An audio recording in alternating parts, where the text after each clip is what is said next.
Yo, what's up, dudes? Well, here we are at the end of the year, though you're probably not going to see this until beginning of January because, time. But I thought we would go over the gear of the year. This is all for 2019. These are products that found their way to the basement through various ways, and stuff that I really dug. And so I thought I would just go over everything on the table and we could cover it a little bit one by one. So where do we even start? Well, right here is the row of all the power supplies. Harley Benton had this ISO Pro. Let's check this puppy out.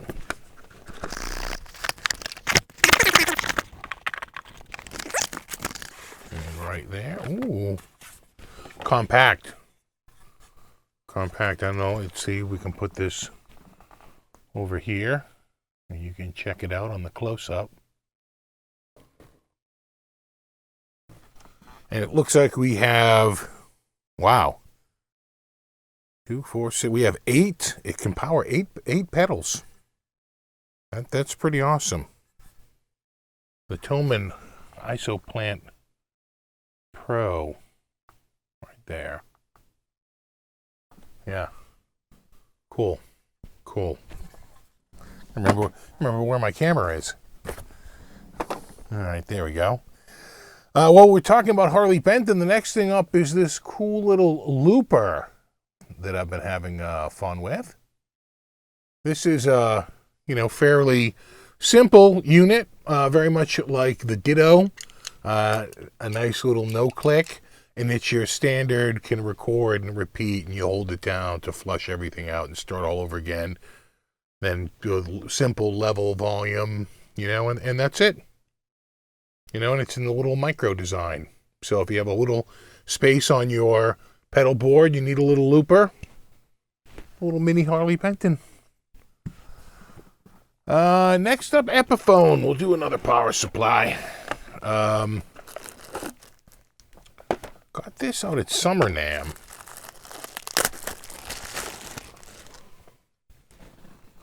I'll put it over here. Here's my close-up cam. Again, well, what do we have here? Wow. 2, 4, 6, 8, 10 outputs, and 2 of them are adjustable.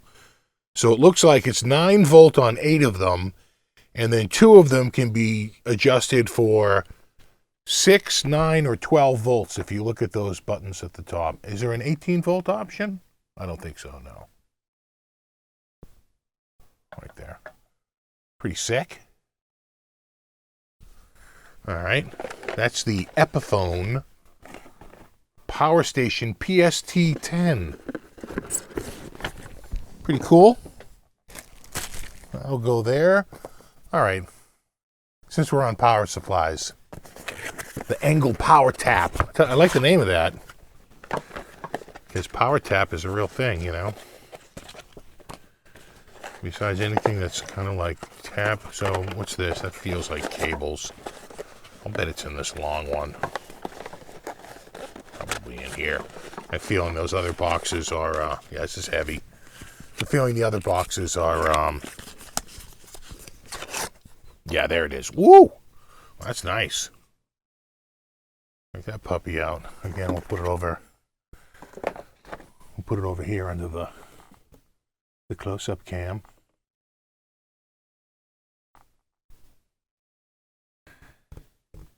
Look at that.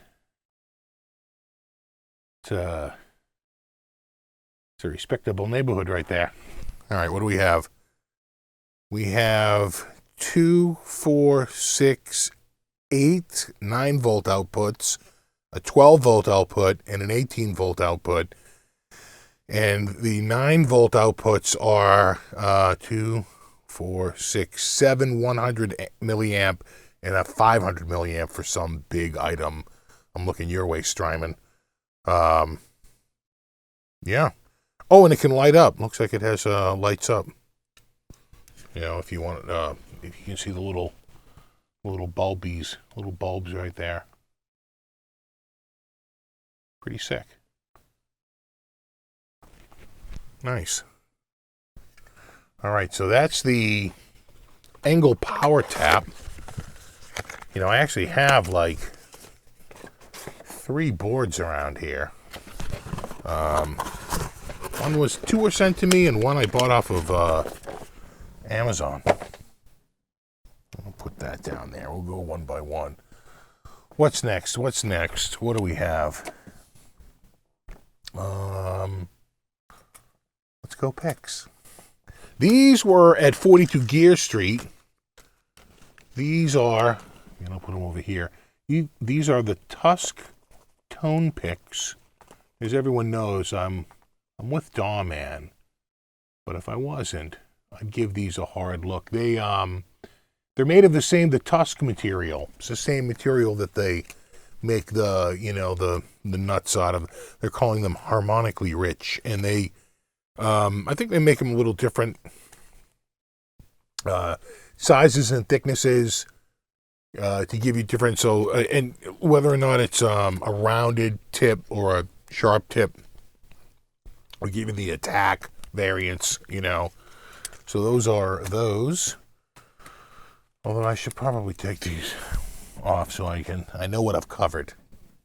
Next up is this. Chops Play. This is an interesting product, okay? This is, again, a 42 Gear Street product. This was in the gift bag, the swag bag at 42 Gear Street. And it's, it's also by GraphTech. It's under their umbrella. It's very much like their other product, Dry and Glide, and what it does, but it does it differently. So this is sort of like the wet, and this is the dry. This is a pH balancer, which I'm not so sure that is. This is like a pH balancer to balance the pH in your hand so you don't rust out your strings or your bridge as quickly if you have that problem. This will neutralize that, right? Probably has some alkaline in it. And then it will also make your hands a little smoother, right? It's like a lotiony type feel, right? It'll go in and then it's like a lotion, basically. And it will help on like a sticky style neck. This is also by GraphTech, right? But this is the dry version. So this is like sort of like the wet version and the dry version, right? Right there. There they are right there. This goes on, this is like a talc, right? This goes on like a talcum powder. Oh, you can see that there. I really like this. I don't use it on my right hand because I don't want to drop my pick. I use it on the left hand. I found this stuff out when I was doing the Rockin' 1000. When I was out at that Houston Kettner event, Spirit Con, over the summer, and we did the Rockin' 1000. Henning had one of these. Like, dude, check this out. And I loved it for the left hand because it really dries your hand out and it makes it, up and down the fretboard easier. And I think it's better than the wet stuff for a satin finish neck, right? It just keeps everything dry. And then lastly, if you have anything with plastic or nylon or rubber strings, this is much better, I think, than this. All right, next up, let's talk cables. My buds at Hosa make some kick-ass cables, and I've asked them to send me cables over, the months, and the guys are always super awesome. This is a 5-foot mic cable. This will be used in conjunction with a drum kit I'm setting up here to try and get a basement band going. And I have the drums already, and I have everything I need. I just needed cables, and Hosa was kind enough to provide their Hosa Pro Series cables, and they're freaking awesome. As I've said many times, I've been using Hosa since the 80s, right? I'm a huge fan of their products, and I've been using them like forever. All right, what else do we have here? This is their speaker cable. Again, look at the big old beefy end on that. You know, and this isn't even their like super expensive one. This is the Pro series. They make one above even this, the Edge series. It's even more expensive. This is like the midline, and it's super high quality. And again, this is one of the mic cables. Big fan of Hosa stuff. What else did I have here? Did I have anything else Hosa related? Maybe not. Since we were talking about the cables, let's talk about mics. First up, let's talk about the Lewitt LCT 440 Pure. Got to check this out again at the 42 Gear Street event. These microphones are amazing. They're fairly inexpensive. You know, they're very competitively priced. And I think just across the board, you get a little bit nicer product than, you know, other products at the same price point, right? That's the whole name of the game. Everybody tries to hit a price point and they try to give a little bit of extra edge at that price point. So I think this is under a couple of $100. It's, you know, and it's like comes with the mount and everything. It's really nice. We were really impressed with the quality. They're beefy, they're heavy duty. I can pull it out right now. Check it out.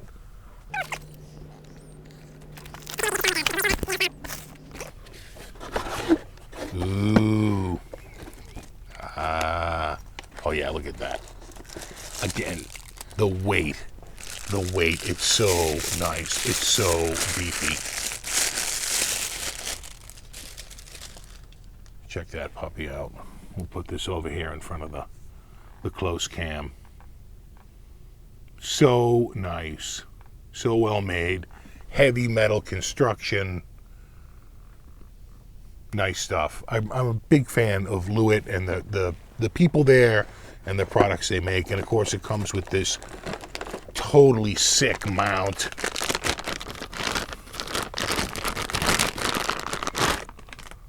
You know, check that puppy out. It's got the windscreen for it and everything. If you want to put a wind filter on a pop filter, all right, you can do that.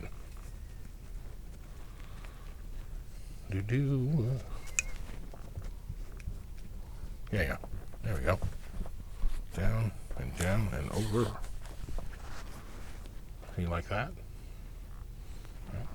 Like that. Put it over here.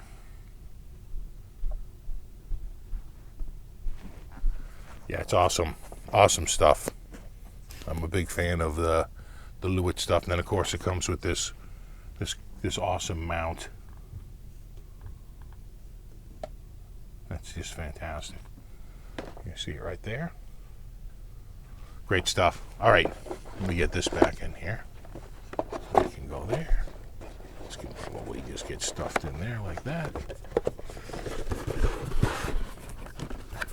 And that is the Lewitt 440 Pure. Now, since we're talking about Lewitt mics, let me throw that right there.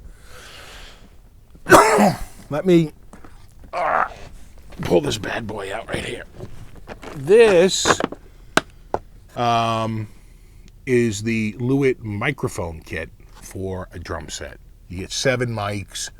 It comes in this crazy case. Ta-da!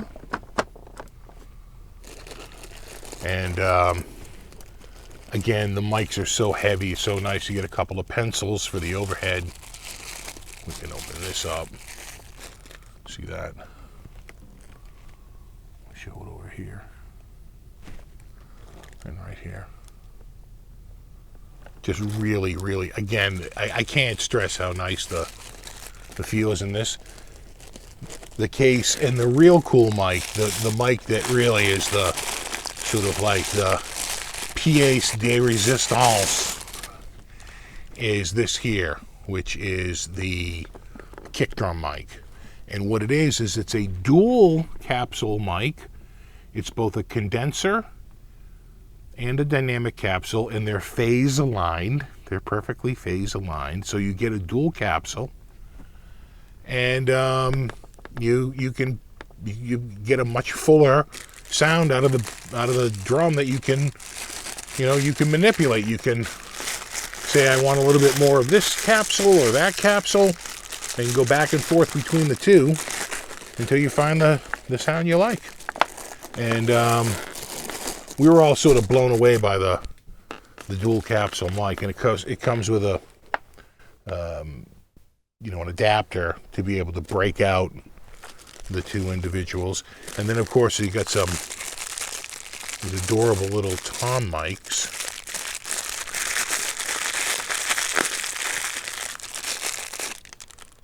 See that? Again, I'll put it over here. You can see this tiny little tom mic. Nice. And of course a snare mic. Right, so you get just a little something, a couple of overheads for the cymbals, 3 tom mics, a snare mic, kick mic, and you're good to go. I could probably use I also have their SM57 style mic. It's got a little bit better frequency response than an SM57, but pretty much an SM57 style mic for the hi-hat, and I'd have the whole set complete. All right, this goes with the Lewitt stuff. Let's talk about cables again, because they're right in front of me here. I didn't know much about Klotz, or Klotz. I think it's Klotz.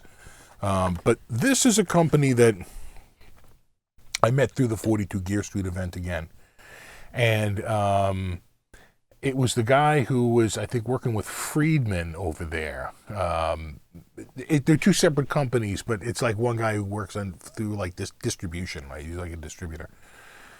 So met that dude, and he was like, hey, if you want to check out, I'll send you some samples. So I got like the little, now they're not titanium. The titanium is the warranty. It's the series. They're not made with titanium as far as I know.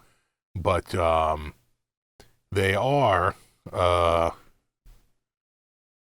made in Germany, and they're really high end. You can feel the quality, in the product. Let me see if I can get one here that's, yeah, this is like, I gotta get my little blade. There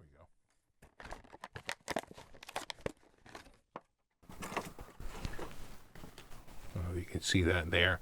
Really nice stuff. Let me get it over here in the close cam. Really nice quality metal ends. Spring load to take the tension off the exit point. It's a quality made cable. There's that. Again, here's the same thing, but a mic cable. Check it out there. Again, it's their high-end mic cable. And then this one here actually has one extra feature that I think is pretty cool. It sort of brought me back to the 80s, but it seems to be a better implementation, and that is the kill switch. So if you look here, we'll do it on the close-up cam. If you look right there, you'll see at the end of this that there's a little bushing there.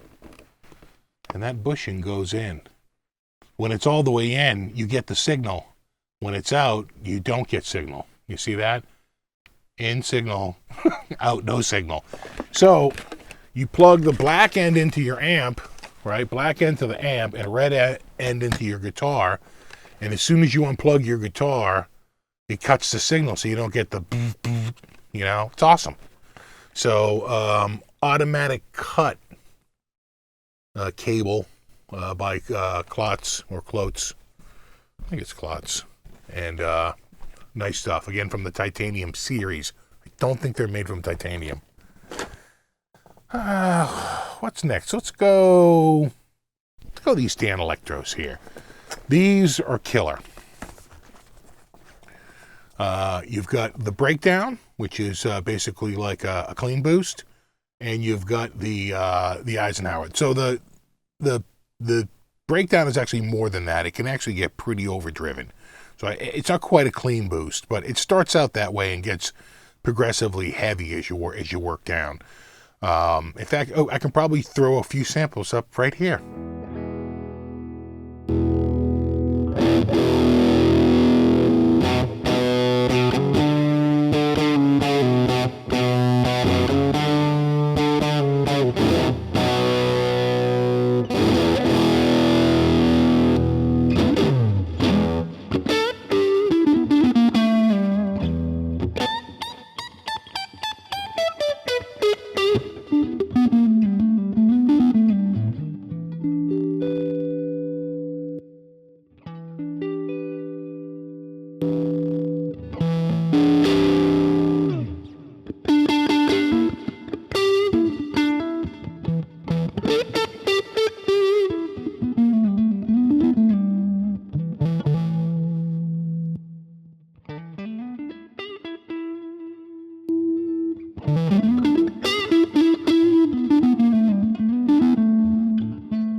So that was the breakdown. Also here is the Eisenhower Fuzz, awesome fuzz pedal.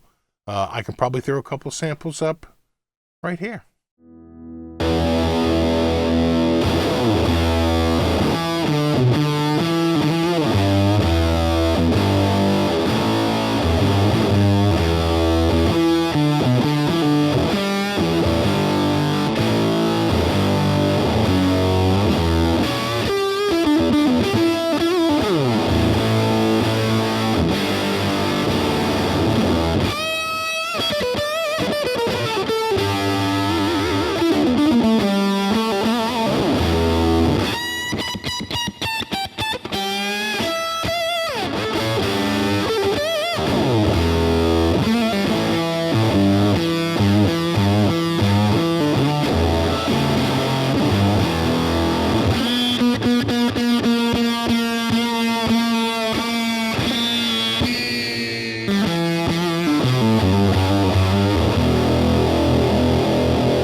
All right, so there's those two pedals. Awesome stuff by Danelectro. I'm a big fan of Danelectro stuff, as you can tell by my Danelectro. That was part of the gear of the year last year, was this Danelectro.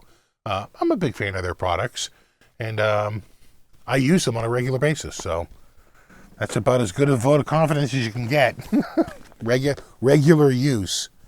Since we're doing pedals, let's go up next to the Rev. This is the Rev G4. I had to pull it off my pedal board. The G4 is a looser version of the G3. G3 is a pretty tight pedal, right? It's it definitely more like, I think of it more as like a rhythm pedal, right? And the distortion is pretty damn tight, although you can mess with it. It's got a lot of parameters on it, right? I mean, I wouldn't pigeonhole it to say it's a one sound pedal, but this is a looser sound, without a doubt. The breakup is very different. It's not nearly as tight. It's much looser. This is, to me, more of like a lead pedal, where the purple is more like a rhythm pedal. The G4 is a killer pedal. They just came out with the G2 about 6 months ago. And the G2, it's basically the crunchy, clean channel on the amp. So I think this is... The purple is their like rhythm channel, the red is like the lead channel, and the green is like the clean channel with a little bit of breakup. We can just throw this in right now and check out a few samples. Check out the G4 right here.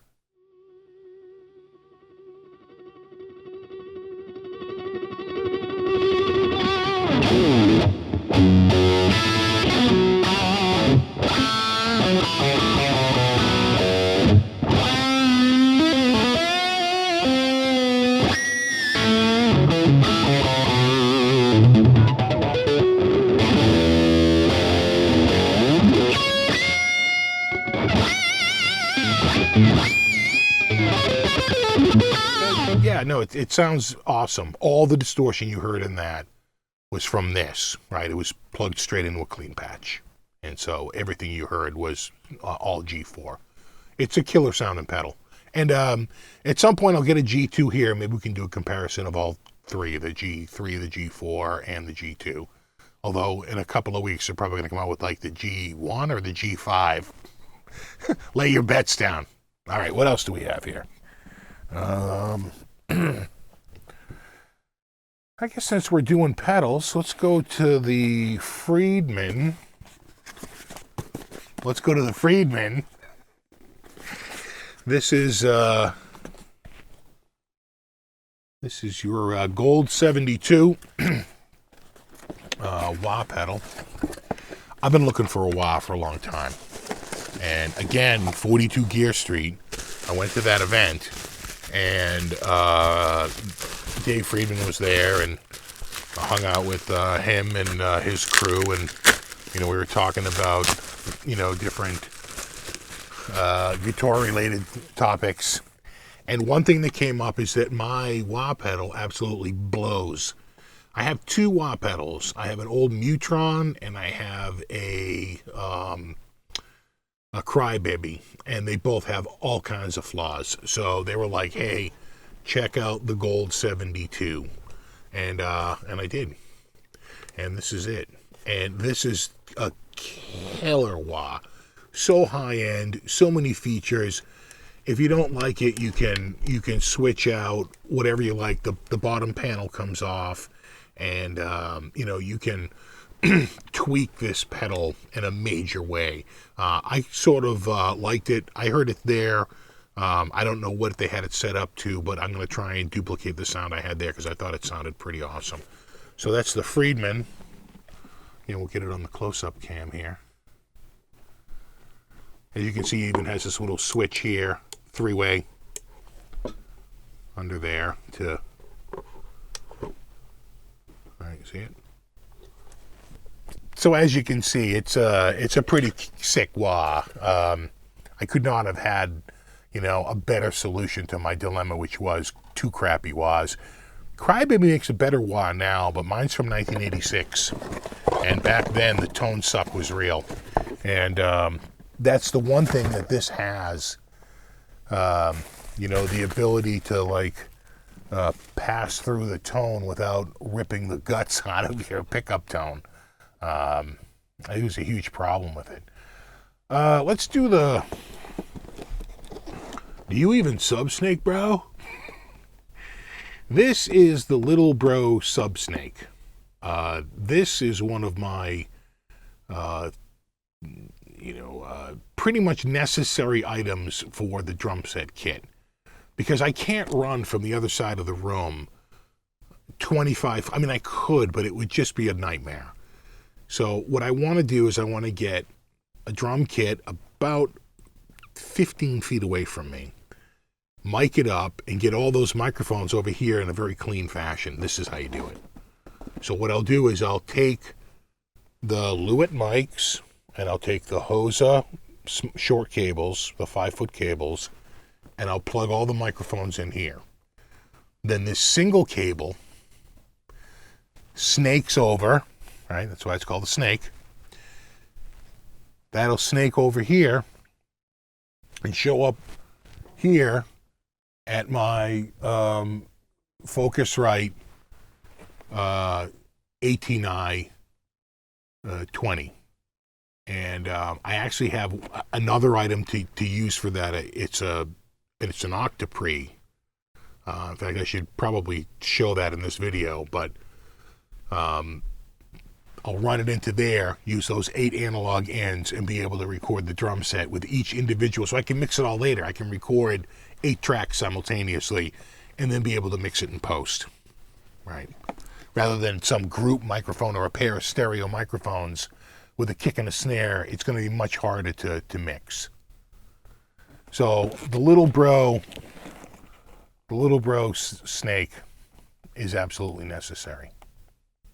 All right. What can we do next? Well, we were just talking about Focusrite So let's move on to this here, the Scarlett Solo. This was basically obtained to do a new video about using the PC as an amplifier, right? How do you set up your personal computer as an amplifier?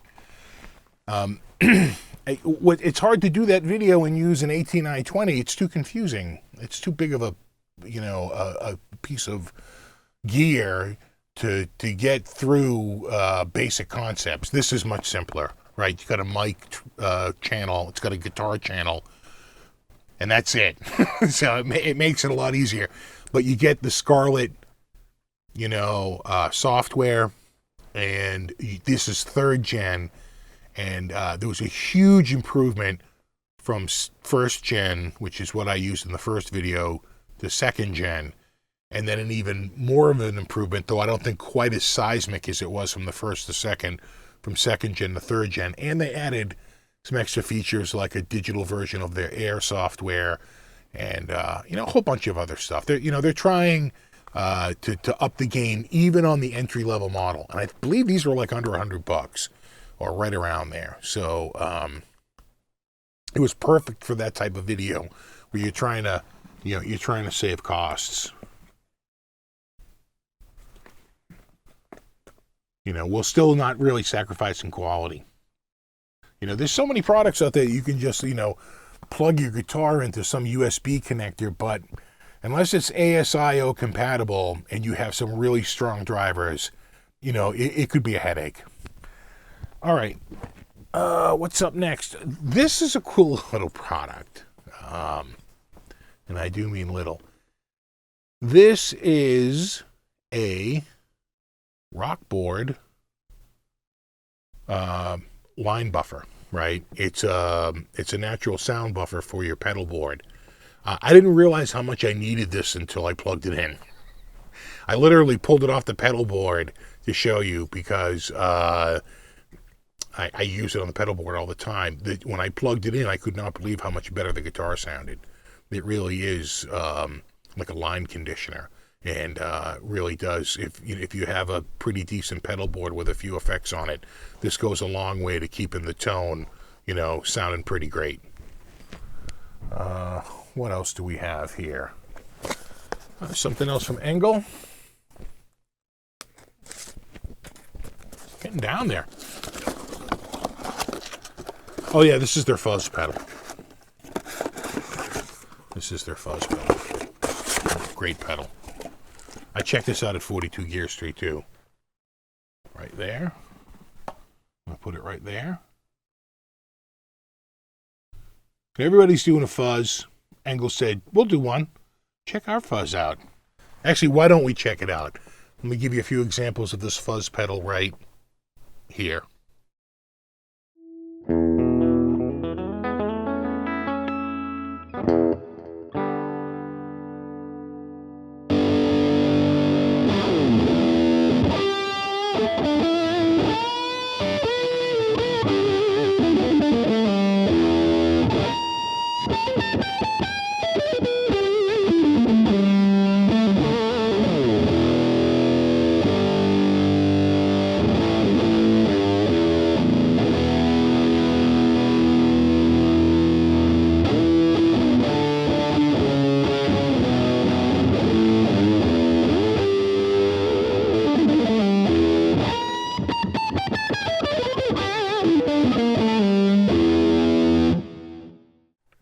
Yeah, cool, right? It's like you're right back to the full-on fuzz land. I was slow to get around to fuzzes, but I get it. I can dig a decent fuzz, especially for that. In conjunction with like a vibe pedal, it just sounds so sick, right? It's like Hendrix and Robin Trower, for days. All right, what else do we have here? Another Engel pedal.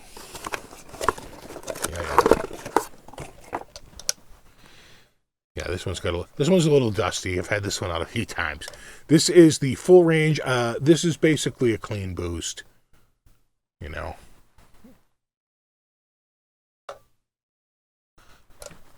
pretty good. I'll do a more full-featured video on this. This I have to run into an amp because it's hard. You can't really clean boost the head of an interface. Doesn't really work that way. You don't want to overdrive those preamps, right? So this is something I'm going to have to, plug into a tube amp and give it, or the Black Spirit, which has a very tube-like response to it. We're getting down there. In fact, I could talk about that right now. This is also, part of the gear of the year. Right here. That's the Black Spirit 200. 200 watt, cool to the touch, tube style amp, I guess. It uses a new analog technology called the Black Spirit generator that they're super tight-lipped about. I don't know if that's it or if it represents it. Not really sure, but it's like this little glowy thing up front. I love that amp. They make it in 3 styles. They make it in the head, right? The combo, and the floor amp.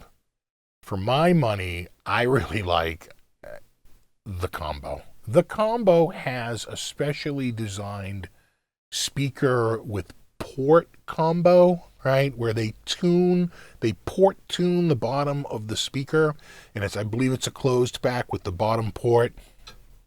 It sounds amazing, and it's really, really loud. We had that cranked up at SpearCon, and it sounded so freaking amazing. So the Black Spirit 200,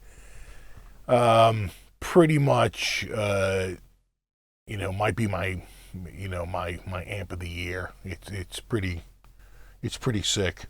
Though this is a good one too. I use this one quite a bit.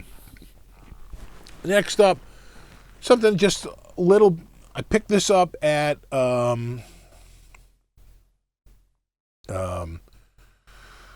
the Dallas International Guitar Festival, and this. What I like about it is that it's got the center. I don't know if you can see that on the close cam. Is bored out with some lines, so when you put it on your finger. All you have to do is curl your finger even the slightest bit, and you dig into that texture, and it won't come off. I mean, it's pretty sick, right? I really like that, and it's huge, so it fits my finger, no problem at all. So I've been wanting to get into slide because of Sean Tubbs, right? And I thought this would be a good way to do it. So I don't even know who makes this. This was at just one of the dealer tables. I bought it on my rounds. What else do we have? Anything else out here? Yeah, let's do this. This is, in fact, I can use this to help demo. Did it light up? Yeah. This is the Peterson strobe. I can probably change. Can I change the colors? Let's go. There it is. Color. Right there. Color. Yeah. There it goes. So I can change it red. Here we go. He figured it out.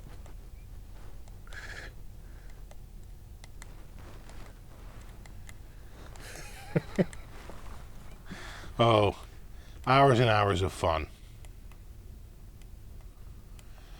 So if you know anything about tuners, you know that Peterson pretty much is the best tuner out there.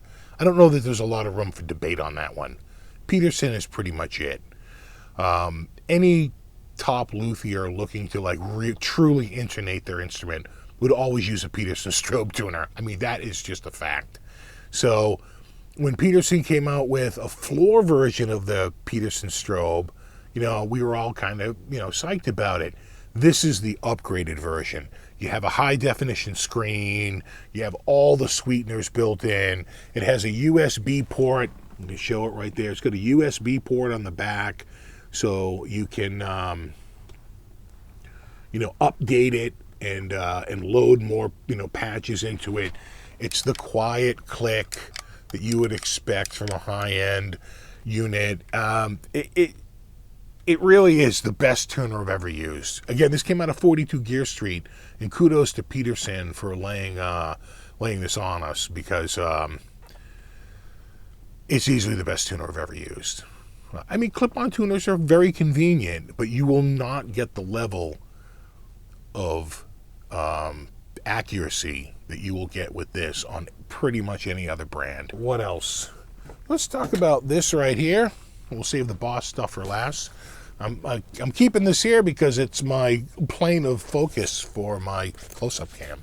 It's my little marker. This is, if you haven't figured it out by now, this is a Spire. The Spire is a sort of Apple-level quality Porta Studio, very much like the old Porta Studios. I can turn it on here. There it goes. And it will record up to 8 tracks, 2 tracks simultaneously. It's got a built-in microphone right up the front, or it has 2 microphone inputs in the back. You see it right there. The built-in microphone in the front is actually a really good microphone. It's like surprisingly awesome. It's got just a couple of buttons on the top. You press sound check and do your loud singing or playing, and it sets the level just right. You know, you hit new song, set the volume for the headphones, stop, record and play. That's it. And it's pretty good. You can see it's picking up my voice. See? Check. 1, 2. Using the internal microphone there. Right? They're pretty awesome. I haven't done a full review on this yet, because every time I go to do one, they come out with another firmware update, and it completely changes the quality of the product. They keep adding more and more features. At first, I was waiting for them to come out with the Android app, because it was only available on iOS, and I didn't really have an iOS product to use it with. I did, but mine was so old it wouldn't work with it. Right? I had a very old iPad, wouldn't run with it. So I had to wait till it came out with the Android software for my phone. And then once they did that, it was just like update after update after update. And I've probably updated this unit at least 10 or 12 times in a year, right? And they keep adding functionality. Oh, here's a new guitar amp. Here's a new bass amp. Here's a new vocal processor. You know, they just keep adding all their functions. So if you don't know anything about iZotope, they're pretty much a software brand, and they have a really, really strong pedigree in software, particularly mastering software, vocal processing, dynamics processing, things like aural exciters and, stereo imaging and stuff like that. They have a couple of products that are pretty much like de facto standards out there, things like Ozone and products like RX, which can fix, right, broken audio. So their understanding of audio is pretty damn extensive. And all of that knowledge is used in making their first hardware product, which is this here. It's a pretty awesome product. It has its limitations. Most notably, it records the stuff. When you record it with effects, it records it with effects. But again, if you're of a certain age, that's the way things always were. You always recorded things with effects. That was the trick of it, right? Because you couldn't just add effects later. You probably had a little Tascam 4 track. You didn't have the room to do let's just do one straight DI track and one with it, and later on, because you have unlimited recording on your DAW, your computer DAW. Not back then. You had 4 tracks, sometimes even 2 tracks on the crappy ones. It was really just 2 tracks, and each one was stereo, so technically it was 4 mono tracks, but you get it, right? Anyway, Spire. Pretty awesome, and it just keeps getting awesomer with firmware updates. Speaking of firmware updates, this is the Boss GT1000. It is built like a tank. I mean, it really is. Everything about it is awesome, especially the sound quality. It's got everything you want. It's got special assignable buttons. You can do all this stuff. The bottom line for me is the sound quality, and I really love the sound quality of this product. You know, they're trying to compete with, Kempers and Axe Effects, and, we can debate about whether they've reached it, but I think they're giving it a pretty damn good try. And no one has more of a pedigree with effects, especially Stomp Effects, than Boss. Boss is like one of the oldest effects companies around. And I just think that their use of firmware updates, they've had 3 firmware updates, and every single time they add a new firmware update, we get better and better functionality. The last, the first one added, a couple more amps and cabs. The second one added not just amps and cabs, but like routing possibilities. It just added all this extra stuff to a product you already purchased.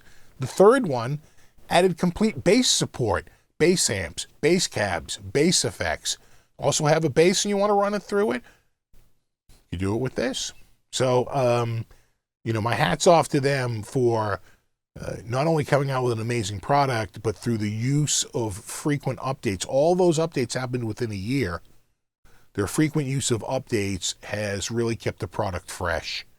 And let's stop talking about it. Let's plug it in, and I'll just run through. It's a very deep product, but let me just go through a couple of my favorite patches. Check that out right here.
So yeah, as you can see, amazing stuff. I really, really like it. I can't even, get into all of the features it can do. Multiple effects routes, right? 2 independent send and receives, headphones, stereo mains, sub outs. I mean, everything you can imagine. 2 expression pedal controls.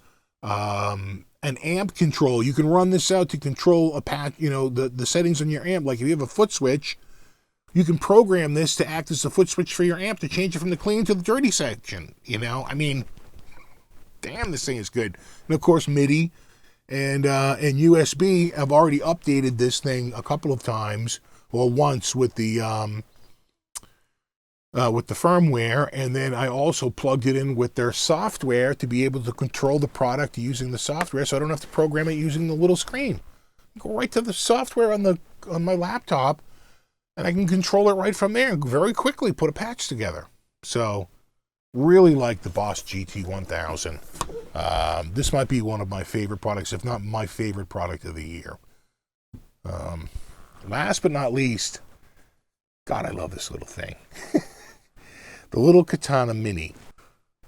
So I met the guy at Boss at TGU 19, and he was like, bring this back to your room if you want to do a little jamming. And I was like, all right. And he's like, you can keep it. And so I brought this home from TGU 19, and one of the things that I wanted to use it for right away was a bench amp. I needed an amp for my repair bench. I had been using a small Fender, but that was a really big, and I didn't want it up on the bench, so I had kept it under the bench. And then to plug it in, I kept unplugging it, and it wasn't a clean solution. This was a much, much better solution, this little Boss amp, and it sounds great. I found myself, because it's over sort of where I sit and I watch TV sometimes, my little bench area, I'll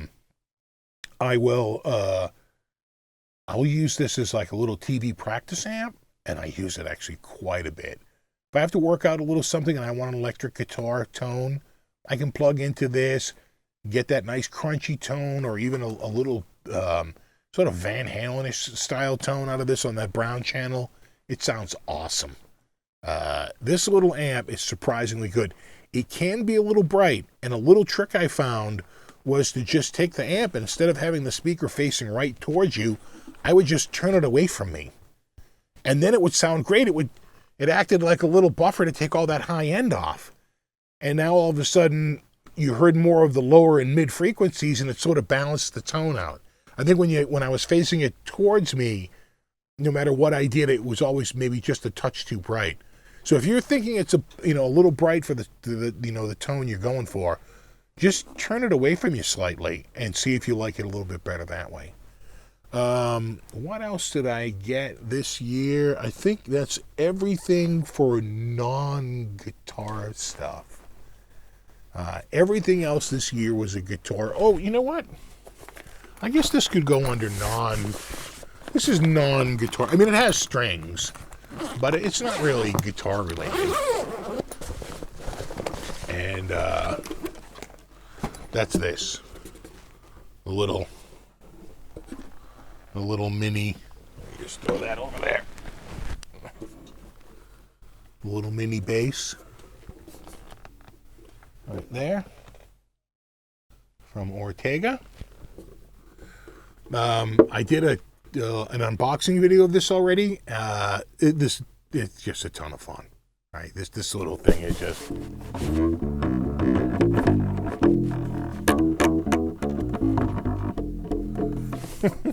It's just too much fun.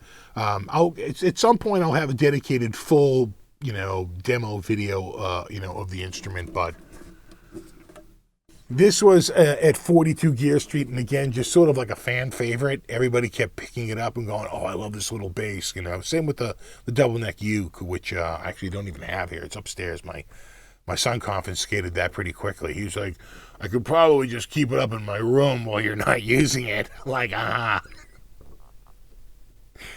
that's okay. All right, dudes. Well, there you have it. That is the gear of the year for 2019. I hope I remembered everything.